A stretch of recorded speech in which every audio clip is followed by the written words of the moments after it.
আসসালামু আলাইকুম। সকলকে আমন্ত্রণ আনন্দ টিভি সংবাদে। আপনাদের সঙ্গে আছি আমি সুমাইয়া আজাদ। 4 মাসেরও বেশি সময় পর পর্যটকদের আগমনে মুখরিত কক্সবাজার সমুদ্র সৈকত। নির্মল পরিবেশে পরিচ্ছন্ন সৈকতে সীমাহীন আনন্দে ভাসছেন পর্যটকরা। সরকারি এমন সিদ্ধান্তে স্বস্তিতে পর্যটন সংশ্লিষ্টরা। অন্যদিকে স্বাস্থ্যবিধি নিশ্চিতে কঠোর নজরদারি করছে জেলা প্রশাসন। সহকর্মী ইস্তে ফারুকের তথ্য ও ভিডিও চিত্রে আরও জানাচ্ছেন মোস্তফা কামাল তোহা। পর্যটকদের পদচারণায় আনন্দে আত্মহারা সাগর পাড়ে শোভানন্দিত উদ্ভিদগুলো। করোনায় সারা বিশ্বের মতো জনসুরক্ষায় সরকারের সময় উপযোগী সিদ্ধান্তে বন্ধ থাকে কক্সবাজার সহ দেশের সকল পর্যটন কেন্দ্র। এতে হাজার হাজার পর্যটকে মুখর থাকা বিশ্বের দীর্ঘতম সমুদ্র সৈকত কক্সবাজার হয়ে পড়ে জনশূন্য। থমকে যায় 5 শতাধিক হোটেল মোটেলের কার্যক্রম। বেকার হয়ে পড়েন পর্যটন খাতে সংশ্লিষ্ট প্রায় 3 লাখ কর্মী। তবে এবার টানা 4 মাসেরও বেশি সময় ধরে বন্ধ থাকার পর স্বাস্থ্যবিধি মেনে পর্যটকদের জন্য আবারও উন্মুক্ত হলো সমুদ্র সৈকত। ইতোমধ্যে সৈকতের লাবণী, সুগন্ধা এবং কলাতলি পয়েন্ট সহ হোটেল মোটেল জোনের অধিকাংশ দোকানপাটি খুলেছে। সেই সাথে সমুদ্র সৈকতও মুখর রয়েছে পর্যটকদের পদচারণায়। সীমাহীন আকাশের নিচে নীলাভ জলরাশির উপচে পড়া সারি সারি উর্মিমালায় পা ভেজানোর অনুভূতি নিয়ে আনন্দে মাতোয়ারা পর্যটকরা। যখন শুনতে পারলাম যে আজকে বিনোদন কেন্দ্র খুলে দিছে, আমরা আজকে আসছি। অনেকদিন পরে এসে খুব ভালোই লাগছে, ওয়েদারটাও খুব সুন্দর। আজকে আসলাম, অনেকদিন পরে পর্যটন কেন্দ্র খোলা দেখে ভালোই লাগছে। শতভাগ স্বাস্থ্য বিধি মেনে সমুদ্র সৈকতে পর্যটকদের আগমন নিশ্চিত করাকেই মূল লক্ষ্য হিসেবে দেখছেন টুরিস্ট পুলিশের এ কর্মকর্তা। আজ থেকে পর্যটন আসতে শুরু করেছে, আমরা তাদেরকে স্বাস্থ্যবিধি মানার জন্য জোর তাকে দিচ্ছি। এইটাই আমাদের মূল লক্ষ্য। মূলত এদিকে সরকার ঘোষিত স্বাস্থ্যবিধি মেনে কক্সবাজারের পর্যটকদের সৈকত ভ্রমণ নিশ্চিতে কঠোর অবস্থানে রয়েছে জেলা প্রশাসন। সকল বিবেচনায় পর্যটন শিল্প খুলে দেওয়ার এমন সিদ্ধান্ত জানালেন জেলা প্রশাসক।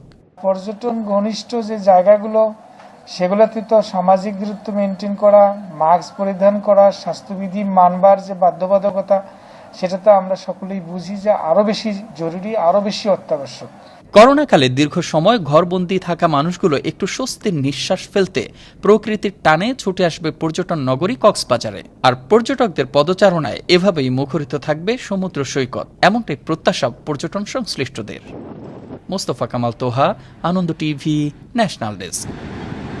বুধবার রাতে বরিশালের সদর উপজেলা পরিষদ কম্পাউন্ডে ব্যানার সরানোকে কেন্দ্র করে পুলিশের সঙ্গে সরকার দলীয় সমর্থকদের সংঘর্ষ ও ধাওয়া পাল্টা ধাওয়ার ঘটনা ঘটে।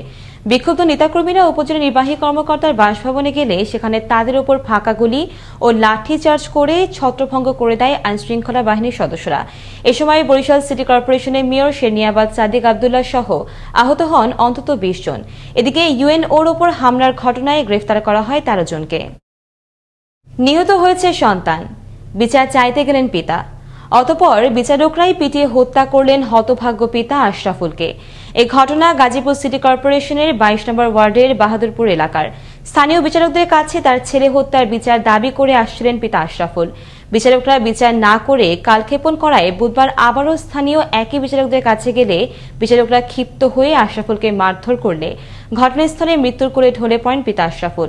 এদিকে অভিযোগ পেলে দ্রুত আইনানুগ ব্যবস্থা নেওয়া হবে বলে জানায় পুলিশ। যিনি মারা গেছেন তার পরিবারের পক্ষ থেকে আমাদের পুলিশি বাহিনীর সহায়তার জন্য উনি যেভাবে আমাদের কাছে অভিযোগ করবেন, আমরা তৎপ্রেক্ষিতে সেভাবে আমরা প্রয়োজনীয় আইনানুগ ব্যবস্থা গ্রহণ করব।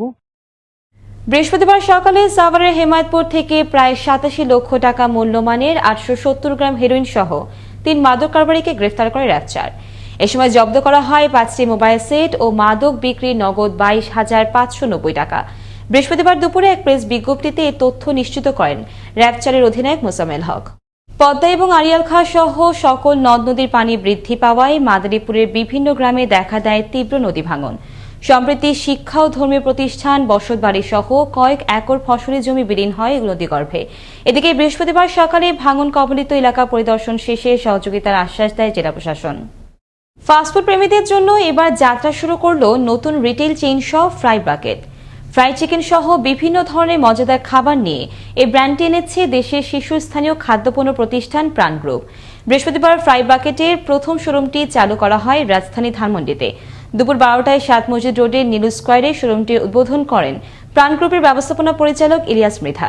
এ সময় তিনি বলেন, বিশ্বের নামিদামি ফাস্টফুড ব্র্যান্ডের কাতারে নিজেদের প্রতিষ্ঠিত করতে বাজারে আনা হয়েছে এই রিটেল চেইনটি। মহামারী করোনা ভাইরাসের দ্বিতীয় ঢেউ মোকাবেলায় গোপালগঞ্জের কোটালীপাড়া উপজেলার শিক্ষকদের মাঝে বিতরণ করা হলো করোনা সুরক্ষা সামগ্রী। বৃহস্পতিবার সকালে গোপালগঞ্জ জেলা পরিষদের পক্ষ থেকে 6 শতাধিক শিক্ষকদের হাতে করোনা সুরক্ষা সামগ্রী তুলে দেওয়া হয়। এ সময় উপস্থিত ছিলেন জেলা পরিষদ সদস্য দেবদুলাল বসু পল্টু। দেখছেন আনন্দ টিভি সংবাদ, সঙ্গে আছে সুমাইয়া আজাদ। করোনা সংক্রমণের কারণে প্রায় 5 মাস বন্ধ থাকার পর আজ থেকে সীমিতভাবে খুলছে খাগড়াছড়ির সকল পর্যটন কেন্দ্র। দীর্ঘদিন বন্ধ থাকার পর পর্যটন কেন্দ্র খোলায় পরিষ্কার পরিচ্ছন্ন করা সহ সার্বিক প্রস্তুতি নিচ্ছেন হোটেল মোটেল সহ পর্যটন ব্যবসায়ীরা। তবে পর্যটকদের মাস্ক পরা সহ শতভাগ স্বাস্থ্যবিধি মানতে হবে বলে জানিয়েছে জেলা প্রশাসক। বুধবার বিকেলে বগুড়ার দুপচাচিয়া থেকে বিটকয়েন ব্যবসায় নামে প্রতারণা চক্রের মূল হোতা সহ 4 সদস্যকে আটক করে র্যাব 12। প্রতারকরা বিটকয়েনের মাধ্যমে ডিজিটাল রোবট বিক্রয় করে মানুষের কাছ থেকে মোটা অঙ্কের টাকা হাতে নিত বলে জানায় RAB. Rotary club of Brahmanbaria Titas নামের একটি স্বেচ্ছাসেবী সংগঠন চালু করল বিনামূল্যে অক্সিজেন সেবা কার্যক্রম। বৃহস্পতিবার সকালে জেলা সিভিল সার্জন কার্যালয়ের উদ্বোধন করেন সিভিল সার্জন ডাক্তার একরামুল্লাহ এবং সংগঠনটির সভাপতি শাহজাদা। এ সময় ব্রাহ্মণবাড়িয়া প্রেস ক্লাবের সভাপতি রিয়াজউদ্দিন জামি ও সদর হাসপাতালের সাবেক তত্ত্বাবধায়ক ডাক্তার শওকত হোসেন সহ আরও অন্যান্যরা উপস্থিত ছিলেন। বুধবার সকালে গাজীপুরে কালীগঞ্জের আগতা গ্রামে চাঁদা না দেয়ায় একটি আয়ুর্বেদিক ওষুধ কারখানায় হামলা ও ভাঙচুর চালায় স্থানীয় একদল দুর্বৃত্ত। কারখানার মালিক হাশেম ডাক্তার অভিযোগ করেন তার স্ত্রী ভাঙচুরে বাধা দেয় তাকে শ্লীলতাহানি করে কয়েকজন দুর্বৃত্ত। এই ঘটনায় থানায় মামলা দায়ের করা হয়। করোনা মহামারীতে বন্ধ রয়েছে শিক্ষা প্রতিষ্ঠান। এতে ভালো নেই ময়মনসিংহের কিন্ডারগার্টেন ও প্রাইভেট কোচিং সেন্টারগুলোর ওপর নির্ভরশীল হাজারো শিক্ষক। ময়মনসিংহ থেকে ওমর ফারুক সুমনের প্রতিবেদনে আরো জানাচ্ছেন তরিকুল ইসলাম। 2020 সালের 17 মার্চ থেকে করোনা মহামারীর কারণে বন্ধ রয়েছে প্রাইভেট কোচিং সেন্টার আর কিন্ডারগার্টেন স্কুলগুলো। এই সকল শিক্ষা প্রতিষ্ঠানগুলোতে জড়িয়ে রয়েছে হাজার হাজার শিক্ষকের রিজিকের ফয়সালা।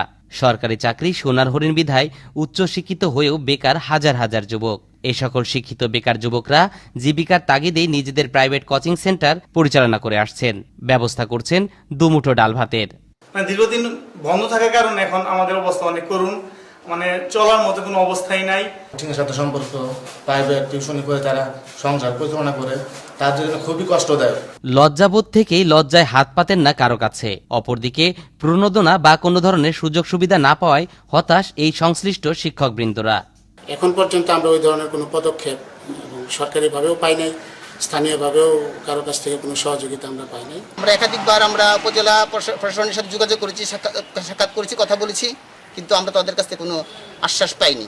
কোচিং সেন্টারগুলোতে জড়িত শিক্ষকরা মানবেতর জীবনযাপন করছেন, পাননি কোনো পক্ষ থেকেই কোনো প্রকার সহযোগিতা, এমনটাই মন্তব্য এই অধ্যাপকের। যেহেতু শিক্ষিত বেকার ছেলে মেয়ে তারা কোথাও হাত পাততেও পারে না, কিন্তু এদের স্বাভাবিক একটা জীবনযাপনের জন্য প্রণোদনা অত্যন্ত জরুরি। বিদায় নিবে করোনা ভাইরাস, ফিরে আসবে স্বাভাবিক জীবন, প্রাণবন্ত হয়ে উঠবে আবারও শিক্ষার পরিবেশ, ঘুচে যাবে শিক্ষকদের মানবতার জীবন, এমনটাই চাওয়া সকলের। তরিকুল ইসলাম, আনন্দ টিভি, ন্যাশনাল ডেস্ক। ভোলাকে বিএডিসির বীজ ট্রানজিট ঘোষণা করায় ভোলায় বিএডিসির সঙ্গে অনুষ্ঠিত হল বীজ লিডারদের মতবিনিময় সভা। বুধবার দুপুরে ভোলা সেচ ভবনের সম্মেলন কক্ষে সভা অনুষ্ঠিত হয়। বিএডিসির কর্মকর্তা ইরশাদ জাহানের সভাপতিত্বে অনুষ্ঠানের প্রধান অতিথি হিসেবে উপস্থিত ছিলেন বিএডিসির অতিরিক্ত মহাব্যবস্থাপক আরিফ হোসেন খান। ব্রাহ্মণবাড়িয়ায় নেশা করে মাকে মারধর করায় ছেলের ছুরিকাঘাতে খুন হলেন বাবা। বুধবার রাতে জেলা শহরে কান্দিপাড়া এলাকায় এ ঘটনা ঘটে। নেশাগ্রস্ত হয়ে প্রতিদিনের মতো বুধবার রাতেও স্ত্রীকে নির্যাতন করলে ছেলে পিপ্তিরাজ বাবার উপর হামলা করলে নিহত হয় নেশাগ্রস্ত বাবা। লিখিত অভিযোগ পেলে আইনগত ব্যবস্থা নেওয়া হবে বলে জানান ব্রাহ্মণবাড়িয়া সদর থানার ভারপ্রাপ্ত কর্মকর্তা ইমরানুল ইসলাম। ফরিদপুরে মতুখালী উপজেলার মিঠাইন গ্রামের একটি সামাজিক অনুষ্ঠানের খাবারে বিষ মেশানোর চেষ্টা করা হয়েছে দাবি করে সঠিক তদন্তের মাধ্যমে অপরাধীদের আইনের আওতায় আনার দাবিতে অনুষ্ঠিত হল মানববন্ধন কর্মসূচি। বুধবার বিকালে মিঠাইন বাজারে আয়োজিত মানববন্ধন কর্মসূচি পালন করে। এ সময় ঘটনায় জড়িতদের আইনের আওতায় আনার দাবি জানান স্থানীয়রা। এই ছিল এখনকার মতো। আনন্দ টিভির সংবাদ দেখুন প্রতিদিন বিকেল 5:30 এবং রাত 9:30। আনন্দ টিভির সঙ্গে থাকার জন্য সকলকে ধন্যবাদ।